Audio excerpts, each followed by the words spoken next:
आज सुबह जैसे ही सुमित जी ऑफिस में पहुंचे ही थे कि बेटी निशी के स्कूल से फोन आया। हेलो। सुमित ने फोन रिसीव किया। उधर से सुरीली आवाज में एक मैम बोली, सर आपकी बेटी निशी जो क्लास 3rd में है, मैं उसकी क्लास टीचर बोल रही हूँ। हाँ जी, सुमित बोले। सर आज स्कूल में पेरेंट्स टीचर मीटिंग है और बच्चों का रिपोर्ट कार्ड दिखाया जाएगा, इसलिए आप अपनी बेटी के साथ टाइम से स्कूल पहुंचे। बेचारे पापा क्या करते। आदेश के पाबंद सुमित फौरन ऑफिस से छुट्टी ली और घर से बेटी को लेकर उसके स्कूल पहुंच गए। सामने लाइट पिंक कलर की साड़ी पहने, माथे पर छोटी सी बिंदी लगाए, कम उम्र की, गोरी सी लेकिन एक बेहद तेज तरार दिखने वाली मैम बैठी थी। इससे पहले कि सुमित मैम से कुछ बोल पाते, मैम ने लगभग गुस्सा होते हुए कहा, आप अभी रुकिए, मैं आपसे अलग से बात करूंगी। सुमित ने बेटी निशी की तरफ देखा और दोनों चुपचाप जाकर एक बेंच पर बैठ गए। निशी पापा से कहने लगी, मैम बहुत गुस्से में लगती हैं। तुम्हारा रिपोर्ट कार्ड तो ठीक है ना? पापा ने धीरे से पूछा। पता नहीं पापा, मैंने तो देखा नहीं है, निशी ने अपना बचाव करते हुए कहा। मुझे लगता है आज तो तुम्हारी मैम तुम्हारे साथ साथ मेरी भी क्लास लेंगी। सुमित खुद को तैयार करते हुए बोले।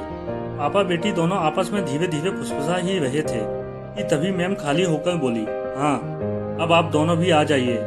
पापा किसी तरह उस शहद भरी तीखी मिर्ची सी आवाज वाली मैम के पास पहुंचे और निशी पापा के पीछे छुप कर खड़ी हो गई। मैम बोली, देखिए आपकी बेटी की शिकायतें तो बहुत हैं, लेकिन पहले आप इसकी एग्जाम की कॉपियां और रिपोर्ट देखिए, बताइए इसको कैसे पढ़ाया जाए। निशी की मैम ने सारांश में लगभग सारी बात कह दी। निशी डर के मारे अब भी पापा के पीछे छुपी हुई थी। मैम बोली, पहले इसकी इंग्लिश की कॉपी देखिए, फेल है आपकी बेटी।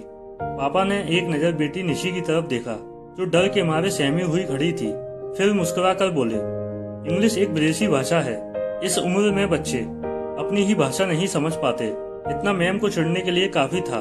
मैम, और यह देखिए, यह हिंदी में भी फेल है, बताइए क्यों? अब क्या यह भी विदेशी भाषा है? पापा ने फिर बेटी की तरफ देखा, मानो उसकी नजरें पापा को सॉरी बोल रही थीं। पापा, हिंदी एक कठिन भाषा है, यह ध्वनि आधारित है, इसको जैसा बोला जाता है वैसा ही लिखा जाता है।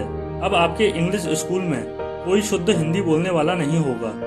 पापा ने फिर बेटी निशी का बचाव किया। मैम ने पापा को बीच में ही रोकते हुए कहा, अच्छा तो आप और बच्चों के बारे में क्या कहेंगे? जो इस बार पापा ने मैम की बात काटते हुए कहा, और बच्चे क्यों फेल हुए यह मैं नहीं बता सकता। मैं तो, मैम चिढ़ते हुए बोली, पहले आप पूरी बात तो सुन लिया करो, मेरा मतलब था कि बाकी बच्चे कैसे पास हो गए, फेल नहीं। अच्छा छोड़ो, ये दूसरी कॉपी देखो आप, जहां आजकल के बच्चे जब मोबाइल और लैपटॉप की रग रग से वाकिफ हैं, तो फिर आपकी बेटी कंप्यूटर जैसे सब्जेक्ट में भी फेल कैसे हो गई? है कोई जवाब आपके पास? पापा इस बार निशी की कॉपी को गौर से देखते हुए सीरियस होकर बोले, ये कोई उम्र है बच्चों के कंप्यूटर पढ़ने और मोबाइल चलाने की? अभी तो बच्चों को फील्ड में खेलना चाहिए। पापा की बातें सुनकर अब मैम का पारा 7वें आसमान पर था। वो कॉपियां समेटते हुए बोली, आपको साइंस की कॉपी दिखाने से तो कोई फायदा है नहीं, क्योंकि मैं भी जानती हूँ कि अल्बर्ट आइंस्टाइन बचपन में फेल होते थे। पापा चुपचाप खड़े थे। मैम फिर निशी की शिकायतें आगे बढ़ाते हुए बोली, निशी क्लास में बिल्कुल डिसिप्लिन में नहीं रहती, बातें बहुत करती है, शोर करती है, इधर उधर घूमती है। पापा मैम को बीच में रोककर टेबल पर कुछ खोजती हुई निगाह से देखते हुए बोले, वह सब छोड़िए, आप कुछ भूल रही हैं, इसमें मैथ की कॉपी कहाँ है? उसका रिजल्ट तो बताया ही नहीं।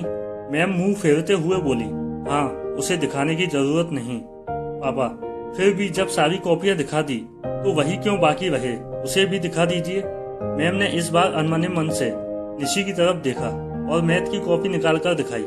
मैथ के नंबर बाकी विषयों से अलग थे, पूरे 100%। मैम अब भी मुंह फेरे बैठी हुई थी, लेकिन मैथ के नंबर देखकर पापा पूरे जोश में थे। हाँ तो मैम, मेरी बेटी को इंग्लिश कौन पढ़ाता है? मैम धीरे से, मैं। पापा, हिंदी? मैम, मैं। पापा, और कंप्यूटर कौन पढ़ाता है?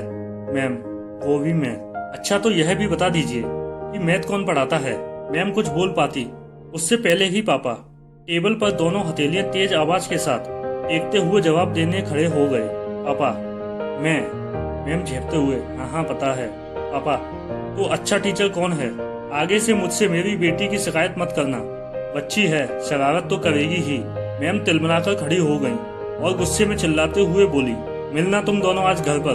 दोनों बाप बेटी की अच्छे से खबर लेती हूँ। सच में बेटियां पापा की परी होती हैं।